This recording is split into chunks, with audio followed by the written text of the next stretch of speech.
ഒരു ഗീതകം ഇവിടെ. ജീവിതം സാക്ഷിയിലേക്ക് എല്ലാ പ്രേക്ഷകർക്കും സ്വാഗതം. കൈരളി ടിവിയും കേരള സ്റ്റേറ്റ് ലീഗൽ സർവീസസ് അതോറിറ്റിയും ചേർന്ന് നടത്തുന്ന ഒരു ലോക അദാലത്തിന്റെ ദൃശ്യാവിഷ്കാരമാണ് ജീവിതം സാക്ഷി. ഈ പരിപാടിയിലൂടെ എത്തിച്ചേരുന്ന തീർപ്പുകൾ കോടതി വിധി പോലെ നിയമസാധുതയുള്ളതും ഇരു കക്ഷികൾക്കും ഒരേപോലെ ബാധകവുമാണ്. ഇതിനായി കെൽസയുടെ ഒരു പാനൽ തന്നെ നമ്മളോടൊപ്പമുണ്ട്. പാനലിനെ പരിചയപ്പെടാം. ബഹുമാനപ്പെട്ട mister justice M Rajendran Nair, Shrimati Manju E Joseph, advocate Bindu Sreekumar. സ്നേഹവും കരുതലുമാണ് ദാമ്പത്യ ബന്ധത്തെ ഇഴചേർക്കുന്ന കണ്ണി. ഇത് നഷ്ടപ്പെടുമ്പോഴാണ് പലപ്പോഴും ദാമ്പത്യ ബന്ധത്തിൽ വിള്ളലുകൾ ഉണ്ടാകുന്നത്. താലികെട്ടി തന്നെ ജീവിതത്തിലേക്ക് കൈപിടിച്ചു കൊണ്ടുവന്ന രാജുവിനെ ഉഷ ഉപേക്ഷിക്കാൻ കാരണമെന്താണ്? രാജുവിന്റെ വാക്കുകളിലൂടെ തന്നെ നമുക്ക് ആ കഥ കേൾക്കാം.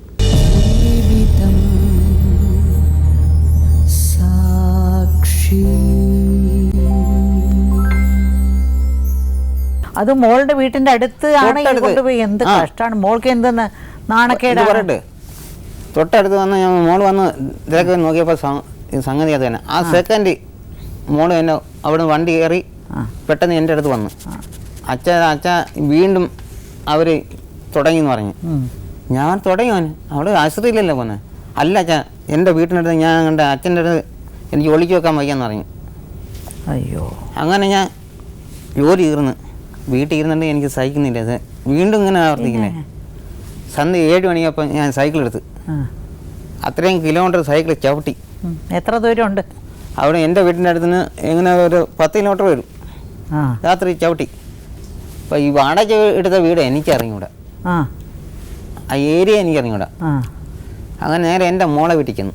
ഞാൻ മോളെ വീട്ടിൽ എന്നെ മരുമോനെ മോളെ ഇവിടെ വിളിച്ചിട്ട് പറയാം, മോളെ ഇപ്പം എനിക്ക് എൻ്റെ അമ്മയെ കാണണം, ആ വീടൊന്ന് കാണണമെന്ന്. അങ്ങനെ ഞങ്ങൾ 3 പേരെ അവിടെ പോയി. പൊടി കൊച്ചിനെ എടുത്ത് ചെന്നപ്പോൾ ഇതാണെങ്കിൽ വാതൊക്കെ ഇങ്ങനെ ഇരിക്കുക. ആശുപത്രി നേരിട്ട് പണിയെന്ന് പറഞ്ഞ ആളാ. അങ്ങനെ ഇരുന്ന് ഞങ്ങൾ അടുത്ത് ചെന്നപ്പോൾ എന്നെ കണ്ടപ്പോൾ ബാക്കിൽ കൂടെ ഇറങ്ങി ഒരു ഒറ്റ ഓട്ടം ഓടി. പിന്നെ അവിടെ ഏരിയ തിരക്കിട്ട് കണ്ടില്ല. നിങ്ങളുടെ ഭാര്യ ഉഷയെ കണ്ടില്ല? അയാളില്ല. അപ്പോൾ അയാൾ ആ സമയത്ത് അവ ഇല്ല. അനിയത്തി ഉണ്ട്, മക്കളെല്ലാം ഉണ്ട്. അനിയത്തിന്റെ മക്കളൊക്കെ അവിടെയാ താമസം. ഞാൻ ചോദിച്ചു, നീ അറിഞ്ഞുകൊണ്ടാണ് ഈ എൻ്റെ അടുത്ത് ഇങ്ങനെ കാണിക്കുന്നത്? അനിയത്തോട് ചോദിച്ചു. ഞാൻ ചോദിച്ചു, നീയും എൻ്റെ അടുത്ത് കള്ളത്തരം പറഞ്ഞില്ലേ? ഞാൻ തിരക്കിയപ്പോൾ നീ അവിടെ ഇല്ല, ആശുപത്രിയില്ലാന്ന്. ഇപ്പം എവിടെ നിന്ന് വന്ന്? നീ എൻ്റെ അടുത്ത് പറഞ്ഞല്ലേ ഇങ്ങനെ? അനിയത്തിക്ക് ഭർത്താവൊന്നില്ലേ? ഇല്ല. എവിടെ പോയി അയാള്? അവർക്ക് എത്ര മക്കളുണ്ട്? 2 പെണ്ണും 1 ആണും. ഈ പിള്ളേരുടെ മുൻവശത്ത് വെച്ചാണോ ഇതൊക്കെ നടക്കുന്നത്? അപ്പൊ പിള്ളേർക്കൊക്കെ അറിയാം? പിള്ളേർക്ക് പേടിയാ ഇവിടെ. ചേട്ടത്തിയെ പേടിയാണ്. എന്താ ഇവരത് ഭദ്രകാളിയോ? എനിക്ക് ഈ കഥയൊന്നും അറിയില്ല. അങ്ങനെ അത് കഴിഞ്ഞ് ഞാൻ ഇടയ്ക്കിടയ്ക്ക് ഇവിടെ തിരക്കാൻ ചെയ്യുന്നു അവിടെ കൊണ്ടുവന്നു. അവിടെ ഇല്ല, അവള് വേറെ സ്ഥലത്തായി. 2 മാസം എല്ലാം കഴിഞ്ഞ് ഞാൻ ഫോൺ ചെയ്തു. വേറെ വീട് എടുത്തിട്ട് വേറെ സ്ഥലത്ത് മാറി. ഈ ആശ്രയുടെ അടുത്തായി. ഇവള് പറയുന്നത് പറയാൻ പിള്ളേരെ കോട്ടേഴ്സിനകത്ത് പിള്ളേരോടെ അന്ന് കഴിയുന്നതെന്ന്. ഞാൻ ഫോൺ ചെയ്യും. പിന്നെ എൻ്റെ അടുത്ത് ഫോണിൽ കൂടെ ഇവള് കരഞ്ഞും മാപ്പൊക്കെ പറയും, ഇനി ഒരിക്കലും ആവർത്തിക്കില്ല. ഞാൻ ഈ വീട് വാടകയ്ക്ക് എടുത്താരാ? ഇവനാ എടുത്തു കൊടുത്തത്, ഈ ഉണ്ണി എന്ന് പറഞ്ഞ. ഒരു പക്ഷേ ആദർശ്യമായിട്ട് പോയതായിരിക്കുമല്ലോ. ഉണ്ണിക്ക് ഭാര്യയും മക്കളും ഒക്കെ ഉണ്ട്. അവളെ ആ പെണ്ണ് ഇവനെ കളഞ്ഞ് ഈ സ്വഭാവം കാരണം. ഇവൻ ഒരു വീടല്ല, ഒരു കുടുംബത്തിലല്ല ഇവൻ ഇതാണ് കാണിച്ചിട്ടുള്ളത്. അവരാരും വെളി പറയത്തില്ല. നാണക്കട പുറത്ത്. ഇല്ല, ഇയാളുടെ ഭാര്യയ്ക്ക് അവിടെ ഒരു വീട് എടുക്കണമെങ്കിൽ ഇയാളോട് പറയില്ലായിരുന്നു? പറഞ്ഞ് എൻ്റെ അടുത്ത് പറഞ്ഞ അനിയത്തിക്ക് വീട് എടുക്കണമെന്നാ. ഇപ്പൊ കൊറേ ദിവസമായല്ലോ നിങ്ങളുടെ അടുത്തുനിന്ന് വിട്ടുപോയി. 2 ആഴ്ച കഴിയുമ്പോ ഒരു ദിവസം ഇപ്പം പോയിട്ട് 1 മാസം. അതല്ല, ഈ വീട് വാടകയ്ക്ക് എടുത്തിട്ട് 2 ആഴ്ച കഴിഞ്ഞിട്ട് ഒരു ദിവസം ഉച്ചയ്ക്ക് എന്റെ അടുത്ത് വന്നു എന്ന് പറഞ്ഞു. അപ്പൊ അത്രയും ഇടയ്ക്ക് നിങ്ങൾ അന്വേഷിച്ചില്ല ഇവരെവിടെയാ പോകുന്നത്, എവിടെയാ താമസിക്കുന്നത്? അന്വേഷിച്ചില്ല. ഇവിടെ ആശുപത്രി ജോലിക്ക് വന്നു. 2 അനിയത്തി അവിടെ വീട് എടുത്തെന്ന് പറഞ്ഞു. അപ്പൊ എൻ്റെ അടുത്ത് പറഞ്ഞെന്നറിയാം, 2 പെൺപിള്ളേരും ഈ കൊച്ചി ഇറങ്ങനേ ഉള്ളു അവിടെ. ഇവിടെ ആശുപത്രി പോയി ചെന്ന് തള്ള വരുന്നേരം ഞാൻ ഒന്ന് കൂട്ട് കിടക്കണം. തള്ള വരുന്ന അനിയത്തിക്ക് വേറെ തന്തയില്ല, കൂട്ട് കിടക്കുകയെന്നാണ്. 2 ദിവസം ഞാൻ അവിടെ നിൽക്കുകയെന്ന് എൻ്റെ അടുത്ത് പറഞ്ഞു. ശരി, ഞാൻ 2 ദിവസം നിന്നു. അവിടെ പോയതിന് വല്ല തെളിവുണ്ടോ നിങ്ങൾക്ക്? യാദൃശ്യമായി കണ്ടതായിരിക്കും, വല്ല തെളിവുണ്ടോ? തെളിവുണ്ട്. എത്ര തെളിവാണ്? വീടിന്റെ വാടക ചീട്ട് ആരുടെ പേരില്ല? അനിയത്തിയുടെ പേരാ വെച്ചേക്കുന്നത്. അതിൽ സാക്ഷി ആരാ? രാജു ആണോ? അല്ല, ഈ ഉണ്ണിയാണോ ഉണ്ണിയ സാക്ഷി? അവനല്ലേ ഇത് ഏർപ്പാട് ചെയ്തത്. പിന്നെ എന്ത് സംഭവിച്ചു? പിന്നെ എന്താ സംഭവിച്ചത്? പിന്നെ എന്താ പിന്നെ ഫോണിൽ കൂടെ കരക്കിൽ തുടങ്ങി. ഒരിക്കലും നീ തെറ്റ് ചെയ്തില്ല, ആവർത്തിച്ചില്ല, എല്ലാം കളഞ്ഞ്. ശരി എന്നാ നീ വാ. അപ്പൊ നിങ്ങളെ വിട്ടുപോകാൻ അവൾക്കും താല്പര്യമില്ല. വന്ന് ശരി നീ മേലെ ജോലിക്കെന്ന് പറഞ്ഞ് എൻ്റെ വീട്ടിൽ നീ ഇറങ്ങരുത്. ഇത്ര നാട് ഞാൻ നിനക്ക് തന്ന 5 ദിവസം ഞാൻ എടുക്കത്തില്ല, നിനക്കാണ് ഞാൻ തരുന്നത്. ഞാൻ 800 രൂപ ശമ്പളം മേടിക്കും ജോലി ചെയ്ത്, 700 രൂപ അപ്പോഴേ കൈ കൊടുക്കും. എല്ലാ ദിവസവും ജോലി ഉണ്ട്? എല്ലാ ദിവസവും ജോലിയുണ്ട്. ചായക്കട പണി എനിക്ക് സുശീലം ഉണ്ടെന്ന് പറഞ്ഞാൽ 2 പേരും ജോണി പിടി മേടിക്കും. വേറെ മദ്യപാനോ ഇതൊന്നും എനിക്കില്ല, വേറെ ശീലവും ഇല്ല. ആകെ പൈസ കൊച്ചു പിള്ളേർക്ക് സാധനം മേടിക്കേണ്ട ഞാൻ കൊണ്ട് കൊടുക്കും, അല്ലാതെ 10 പൈസ ഞാൻ എടുക്കും. അന്ന് ആ വീട്ടിൽ നിന്ന് പിന്നെ തിരിച്ച് നിങ്ങളുടെ വീട്ടിലേക്ക് വന്നു? പിന്നെ അവർ തമ്മിൽ കണ്ടിട്ടില്ല? പിന്നെ കണ്ടിട്ടില്ല. ജോലി നിർത്തി വന്നപ്പോഴത്തേക്ക് ഒരു മൊബൈലുകൾ മേടിക്കും. അവള് ജോലി ചെയ്ത പൈസയ്ക്ക് മൊബൈൽ മേടിക്കണമെന്ന് സിം എടുത്തുകൊണ്ടുവന്നു. ഞാൻ പറഞ്ഞു നിനക്കും തന്നെ മൊബൈല്. അപ്പം ഞാൻ നോക്കിയപ്പോൾ എയർടെലിൻ്റെ ഒരു സിമ്മ് മൊബൈൽ, പുതിയ മൊബൈല്.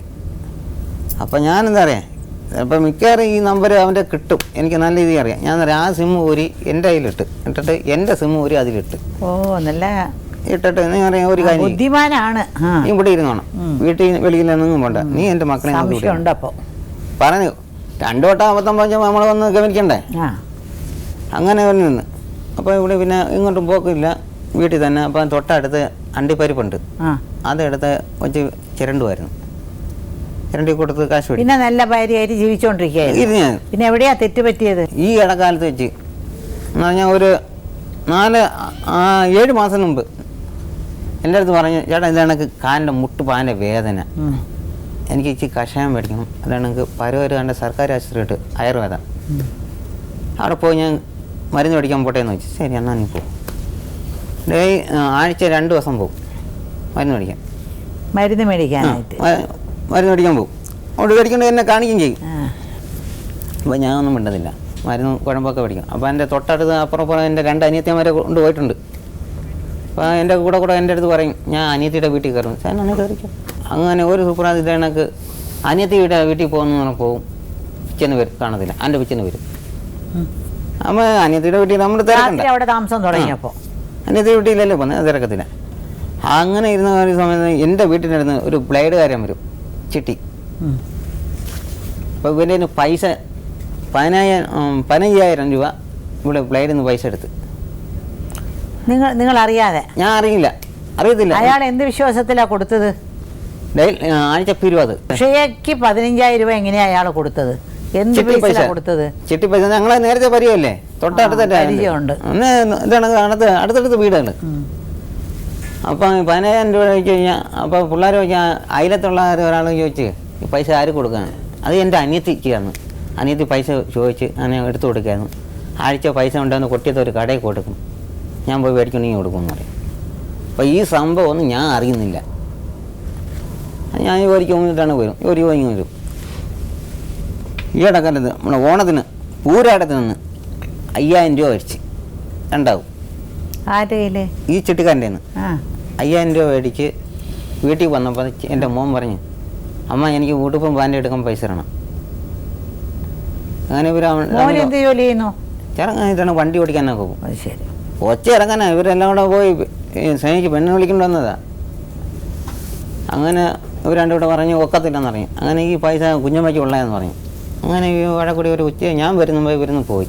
അപ്പോൾ ഞാൻ കടയിൽ നിന്ന് വന്നിട്ടും അച്ഛൻ്റെ അടുത്ത് പറയല്ലേ, അച്ഛൻ വഴക്ക് പറയുന്നു. ഈ അനിയത്തി എന്ന് പറഞ്ഞാൽ കൊടുത്തു കഴിഞ്ഞാൽ വലിയ പാടാ പൈസ കിട്ടാൻ.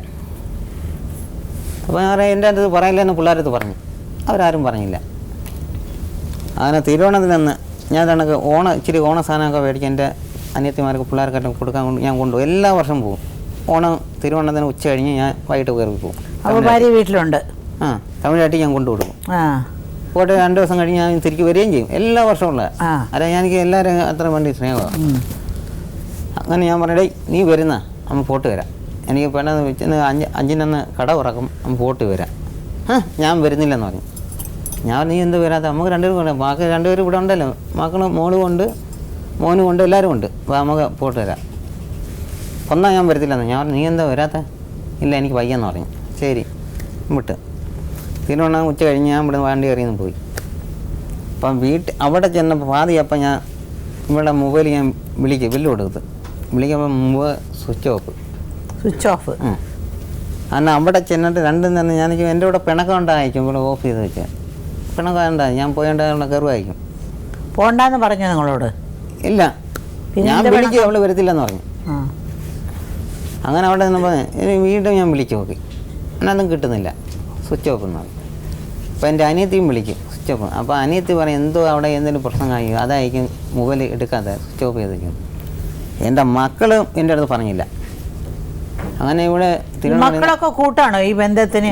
അവിടെ നിന്ന് രാവിലെ തള്ള മക്കളുടെ അടുത്ത് പറഞ്ഞു, ഞാൻ അനിയത്തിയുടെ അടുത്ത് പോയിട്ട് എനിക്ക് അയറുകാരൻ മരുന്നും മേടിക്കാൻ പോകുന്നു പറഞ്ഞ് പോയി. മരുന്നും മേടിക്കട്ടെ, അനിയത്തിയുടെ വീട്ടിൽ തങ്ങുമെന്ന് പറഞ്ഞു പോയി. അനിയത്തിയുടെ വീട്ടിൽ പോയി മുഖം കാണിച്ച് അവിടെ ഞാൻ അപ്പോഴേ ഇറങ്ങിയിട്ട് പറഞ്ഞു, ദൂരെ എന്ന് വന്നിട്ട് വിളിച്ച് പറയുന്നത്, ഞാൻ ഇവിടെ വന്ന് നിന്നെന്ന് ആരെങ്കിലും വിളിച്ചാൽ പറയണേന്ന്. ആരോട് പറഞ്ഞോ? എൻ്റെ അനിയത്തിയുടെ അടുത്ത്, എൻ്റെ 5ാമത്തെ അനിയത്തിയുടെ അടുത്ത്. അപ്പോൾ അവള് ശരി അങ്ങനെ പറഞ്ഞേക്കുന്നത്. ഇവിടെ അന്നത്തെ ദിവസം എൻ്റെ വീട്ടിൽ വന്നില്ല, ആ ഏരിയയിൽ നിന്നും വന്നില്ല. പിറ്റേന്ന് ചതയതിനന്ന് പകലൊരു 12 മണിയായപ്പോൾ എൻ്റെ വീട്ടിൽ വന്നു. എന്നാലും പിള്ളേരൊന്നും വെച്ചില്ലേ, കുഞ്ഞമ്മയുടെ വീട്ടിൽ വന്ന് പിള്ളേർ വെച്ചിട്ടുണ്ടായിരുന്നില്ലല്ലേ. വന്ന് വീട്ടിൽ വന്ന് കുറച്ചേരം ഇരുന്ന് അവിടെയൊക്കെ കറങ്ങി ഇരുന്ന് കുറച്ച് ഒരു വൈകുന്നേരം ആയപ്പോൾ ഇവിടെ കുളിച്ചാൽ കയറി. തൊട്ട് എൻ്റെ വീട്ടിൻ്റെ നേരെ പുറകിൽ ഒരു അമ്പലമുണ്ട്. കുളിക്കിട്ട് വന്ന് നേരെ സാരിയൊക്കെ കൊടുത്ത് അമ്പലത്തിൽ പോയി തൊഴുത്ത് എൻ്റെ കൊച്ചുമക്കളെല്ലാം എടുത്ത് അമ്പലത്തിലെല്ലാം കൊണ്ട് കറങ്ങി വന്ന്. അപ്പോൾ അന്നത്തെ ദിവസം പാൻ്റെ സ്നേഹം പിള്ളേരെടുത്ത് അത് കടയിൽ കൊണ്ട് കളിപ്പട്ടൊക്കെ മേടിച്ച് കൊടുത്ത്. അപ്പോൾ അമ്മ മോള് ചോദിച്ച്, അമ്മ എൻ്റെ പതിവില്ലാത്ത പിള്ളേരുടെ തന്നെ സ്നേഹം കാണിക്കുന്നു. അപ്പോൾ ഇവിടെ കണ്ണ് നിറഞ്ഞ് ഉഷേനെ കണ്ണ് നിറഞ്ഞിട്ട്, മോളെ എനിക്ക് തലവേന എടുക്കുന്നു, ഞാൻ ഒരു കുളിയ മേടിക്കട്ട് വരട്ടെന്ന് പറഞ്ഞ് അവിടെ നിന്ന് വൈകിട്ട് 6 മണിക്ക് വീട്ടിൽ നിന്ന് ഇറങ്ങിയതാണ്. ഈ സമയം വരെ വീട്ടിൽ വന്നിട്ടില്ല. എത്ര ദിവസമായപ്പോൾ? ഇപ്പോൾ 1 മാസമാവും. കഴിഞ്ഞ 10-ാം തീയതി വൈകിട്ട് പോയതാണ്. കഴിഞ്ഞ മാസം 10-ാം തീയതി വൈകിട്ട് 6 മണിക്ക് വീട്ടിൽ നിന്ന് പോയതാണ്. അതായത് സെപ്റ്റംബർ 10th അന്ന് പോയതാ. അങ്ങനെ എൻ്റെ മോള് വീട്ടിൽ വിളിച്ചു പറഞ്ഞു, ഇതാണ് അമ്മ ഇതാണ് പോയി. അങ്ങനെ മോളെന്തായെന്നറിയാം, വീട്ടിൽ ഇരുന്ന് എല്ലായിടത്തും പോയി തിരക്കി. എൻ്റെ മോനും മോളും എല്ലാ സ്ഥലങ്ങളും പോയി തിരക്കി, കാണുന്നില്ല, എങ്ങുമില്ല. അങ്ങനെ മോള് വീട്ടിൽ വന്നിരുന്ന ഇവൻ്റെ വീട് തൊട്ടപ്പുറത്തല്ലേ. അപ്പോൾ ഇവൻ്റെ മരുമക്കൾ വിളിച്ചു പറഞ്ഞ്, ഇന്നണക്ക് നിങ്ങളുടെ അയലത്തുള്ള പെണ്ണുമുള്ള അവനായിട്ട് നിങ്ങളെ വീട്ടിൽ വന്നിരിക്കുന്നു. അവൻ്റെ പെണ്ണിൻ്റെ അടുത്ത് വിളിച്ചു പറഞ്ഞു. അപ്പോൾ ഇവിടെ അവിടെ കിടന്ന് ഇറക്കുന്ന എൻ്റെ മക്കൾ കേട്ട്. അപ്പം ഇവൻ്റെ ഭാര്യ ഇറക്കുന്ന എൻ്റെ മക്കൾ കേട്ട്. അപ്പം എൻ്റെ മോക്ക് മനസ്സിലായി ഇന്നടുത്താവാൻ പോയതാണ്. അങ്ങനെ എൻ്റെ മോളെന്താ അറിയാം, പെട്ടെന്ന് ഒരാട്ടയും വിളിക്കുന്ന നേരെ ചതന് സ്റ്റേഷനിൽ കൊണ്ട് പരാതി കൊടുത്ത് എന്നാണ് കൊണ്ടുപോയെന്ന്. അയാളും ഇല്ല, അയാളും കാണാതായി കൊണ്ടുപോയെന്ന്. അങ്ങനെ പരാതി ഭാര്യയും 2 മക്കളെയും ഉപേക്ഷിച്ചോ? അയാളുടെ ഭാര്യ മക്കളെ ഉപേക്ഷിച്ച് ഈ നിങ്ങളുടെ ഭാര്യയായ സ്ത്രീ നിങ്ങൾ ഭർത്താവിനെയും 2 മക്കളെയും കൊച്ചുമക്കളെയും എല്ലാം ഉപേക്ഷിച്ചിട്ട് പോയി.